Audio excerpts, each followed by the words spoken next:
I'm Frank Vaughn. It's June 27, 2025, and we have to start today with breaking news at this hour. The ongoing reports and questions surrounding where my hair went. A lot of people keep asking that question, and the truth of the matter actually is, I cut the ponytail off, and it's become this game in the house where my wife hides it, I find it, then I hide it, and then she finds it, and then the kids are hiding it, and they find it. So that's literally where the hair went.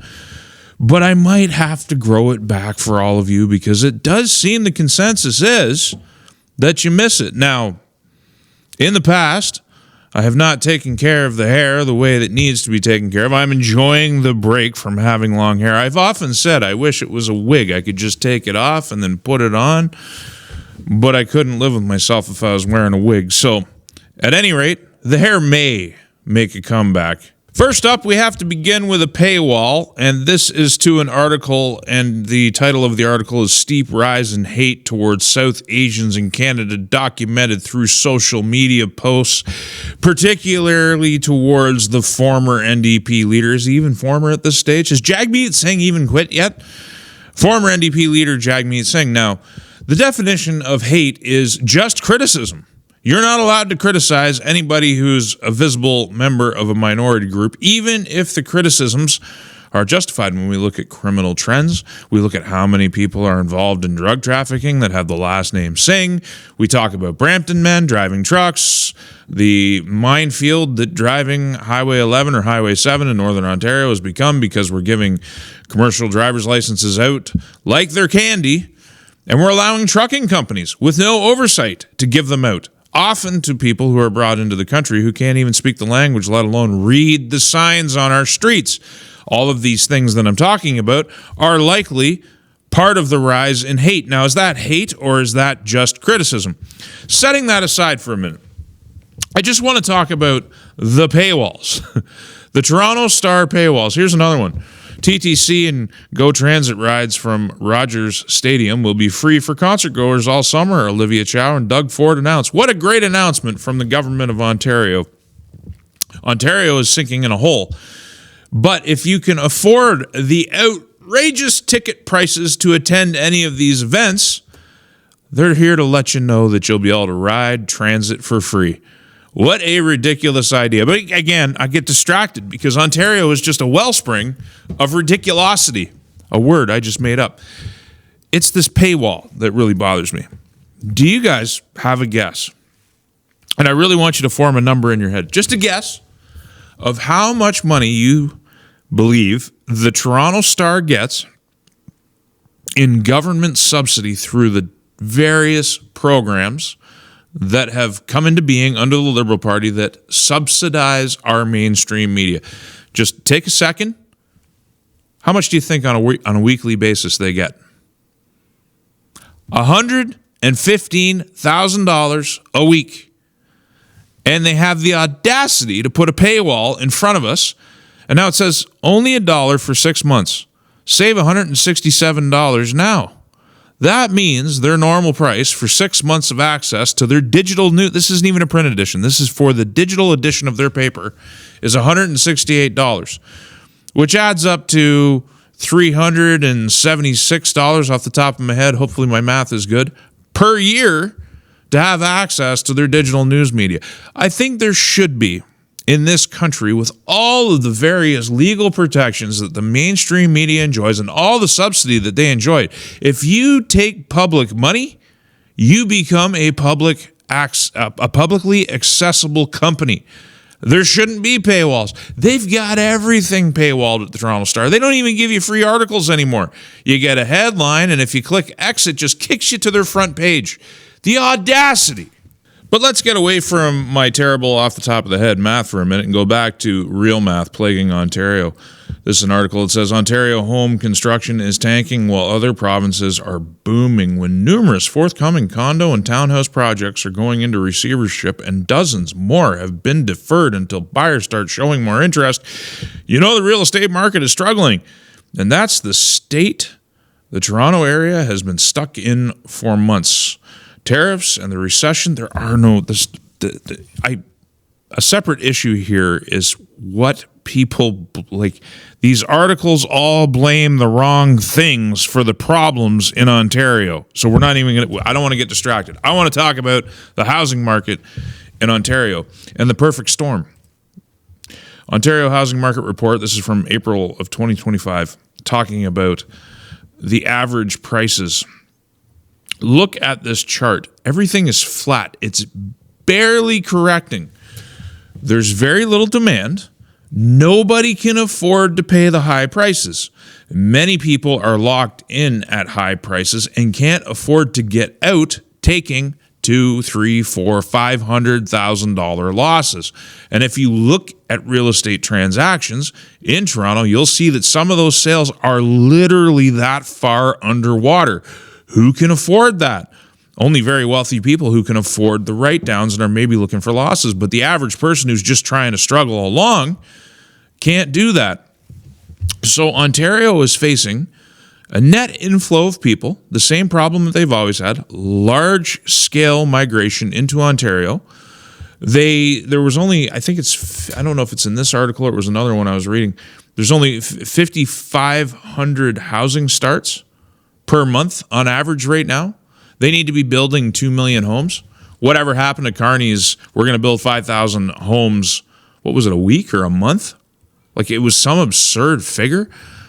They need 2 million homes. They're only experiencing 5,500 housing starts. At the same time as prices are flat, barely declining, and there's very little interest in the real estate market. Ontario's in trouble, folks. Saving money on the TTC and public transit, it's not going to save anybody. Before we move on to what I think will be the most important subject matter in this video, I just want to talk about this interesting sideshow. Marty up north is in a battle with Rational Posts. If anybody isn't on Twitter, you won't know what I'm talking about. All I want to focus on is this sentence here. Tim Hortons was a proud Canadian institution ruined by bad Liberal policies and out-of-control immigration. That's true to a degree, but this isn't a critique of Marty. This is a critique of Tim Hortons. They suck. They're terrible. They're the worst. You should boycott them. They're owned by a foreign company. They hire nothing but TFWs. The government may have changed the policy, but they decided to take advantage of it. Their product has been in perpetual decline ever since they are, as Marty has noted, was past tense, proud Canadian institution. They are no longer that. They're owned by Brazilians. They suck. They're the worst. You should make your own coffee. You shouldn't support any of these, whether it's McDonald's or Starbucks or anybody else. You should be promoting local, going local, because these people are literally preventing your kids from getting jobs, preventing people from getting jobs. Because let's be honest, some people need to work 2 or 3 jobs just to live in some poor rental in these places, and they can't get jobs because they're being displaced. I read a post from somebody I trust the other day about they saw a Sikh worker in a local small-town Alberta grocery store. And they struck up a conversation because they were curious about how they ended up in Canada and what their backstory was, because sometimes people are just curious about backstories. Turns out the guy was in India. He saw an ad, a help-wanted ad for the grocery store in India. And he reached out and responded to it, and all the arrangements were made to get him from India over here to work in that grocery store, displacing yet another Canadian worker. None of these corporations deserve your support. They're literally killing this country, and they're doing it with official government support. You should leave them all behind. Being a rational Canadian and understanding what's good for a country, I can't help but look upon the United States with a great amount of envy these days. In spite of any criticisms that I sometimes level against the president or against the U.S. government, I very much, and it should be clear from my work, I very much admire the Constitution and the vast majority of the work they're trying to do down there. Homan reveals ICE rescuing migrant children trafficked to pedos under Biden. Lives apart from wife due to death threats. That's the headline. There's a lot in that headline. I think we're just going to read through this article. President Donald Trump's border czar, Tom Homan, revealed that ICE has rescued migrant children sex trafficked under the Biden administration, while noting he's been separated from his wife due to death threats tied to enforcing Trump's immigration policies. There were 300,000 missing children under the last administration, Holman told Miranda Devine's Podforce One podcast. We rescued victims of sex trafficking 2 weeks ago. We rescued a 14-year-old that was already pregnant, living with adult men. We rescued some victims of forced labor. We found children working on ranches and chicken farms, not going to school, but enslaved labor in the United States of America. This is just one example of the problem that the Trump administration is trying to solve. This is a problem that has been endemic in the United States for a long time and needs a solution. Now, there are people like Joe Rogan who says Trump's ICE raids are effing nuts. We have to remember that Joe is a liberal at heart. He is more than happy to play the whole gender game and honor people's pronouns and play into the delusions. He's also very soft. He doesn't seem to understand that solving illegal immigration in the United States it's like a war. And it might be the most important war the United States ever fights, because it's going to determine whether they're a nation or not.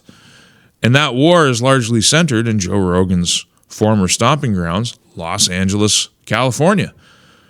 These are major and big moves that are happening in the United States. And underlying all of this is mass-scale human trafficking. It's not just the children, it's the adults too. Cartels making big money smuggling people across the border and into the United States.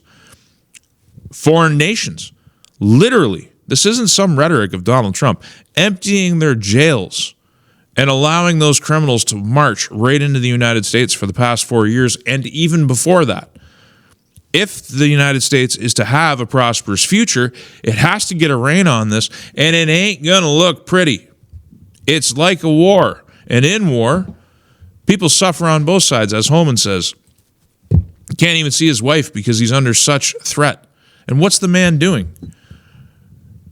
Breaking up these rings, actually dealing with human trafficking, kicking out illegals that shouldn't be there, rounding up criminals and sending them home, but also deporting.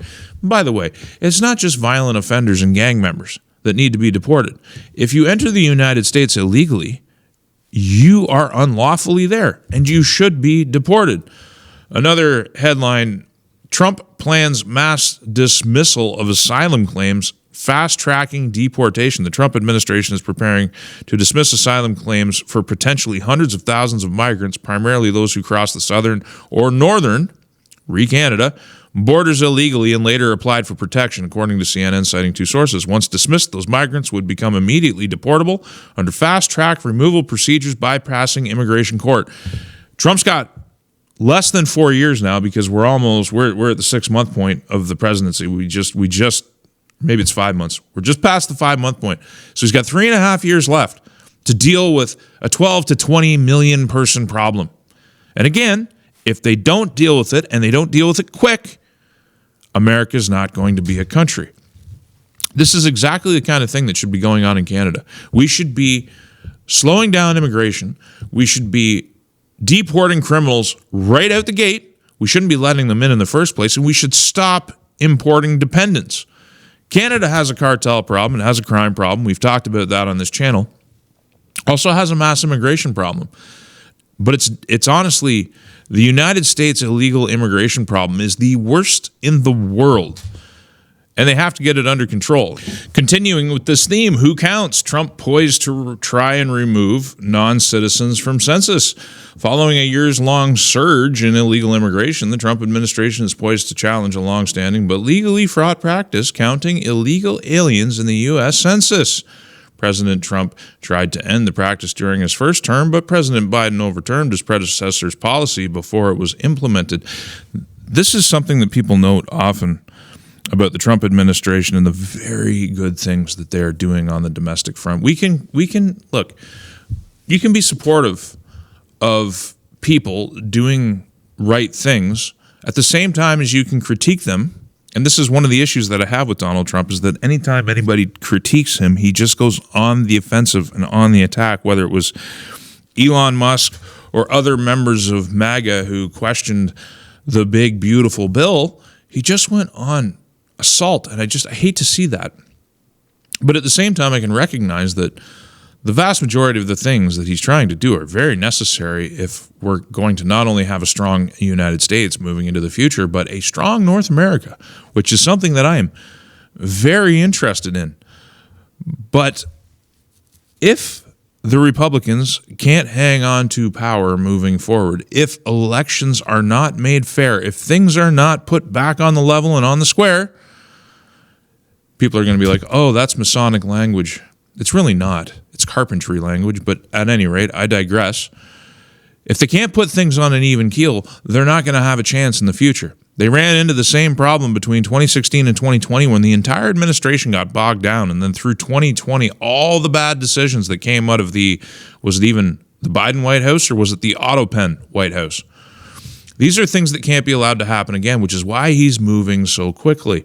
Another headline, Supreme Court slaps down activist judges in birthright citizenship LGBTQ schoolbook cases. The hits keep coming out of the Supreme Court as a second Friday opinion just backed religious parents opposed to LGBTQ schoolbooks, also in a 6-3 vote along ideological lines. Man, the envy that I have as a Canadian parent looking at these decisions and these things happening in the United States. There is something called a norm. Normative human behavior, the things that built Western civilization, were a man, a woman, and children.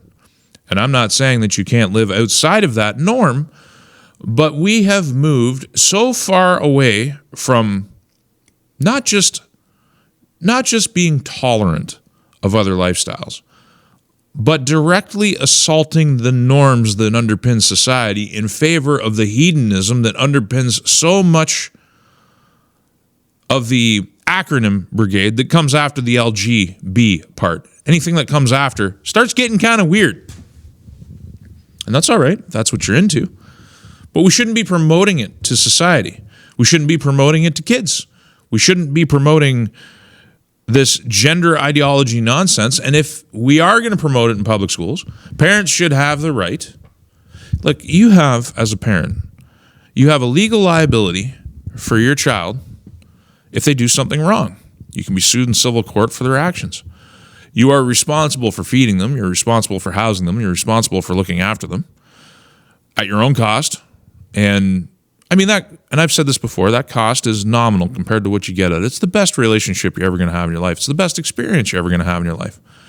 But at the same time, the state, which you pay for, wants to take your kids and put them in these ideological institutions called public schools.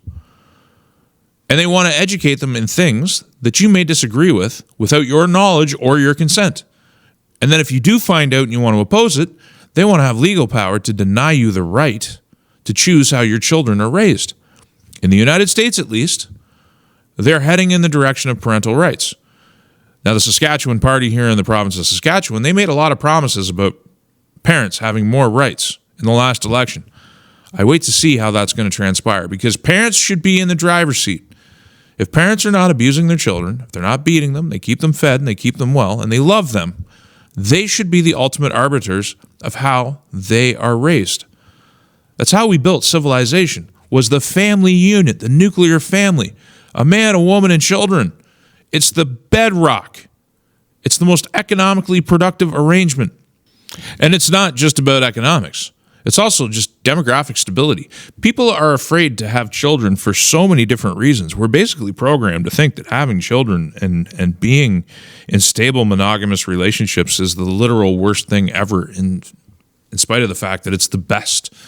Finding a partner and moving through life together as a unit, and having children, it just doesn't get any better. And this is speaking as somebody who didn't have his first child until I was 39 years old. Should have started sooner. I'd probably have 4 or 5 of them by now. I'm blessed that I have 2, because most people don't have more than 1 or have 0. And a large part of that is men are afraid of the court system, that if you decide to have a child with a woman and for whatever reason the woman wants to leave and deny you that child, I mean, there's a lot of men being dragged through the system that are having a really hard time. with the fact that they can't see their kids, but they're forced to pay. That's a very real threat.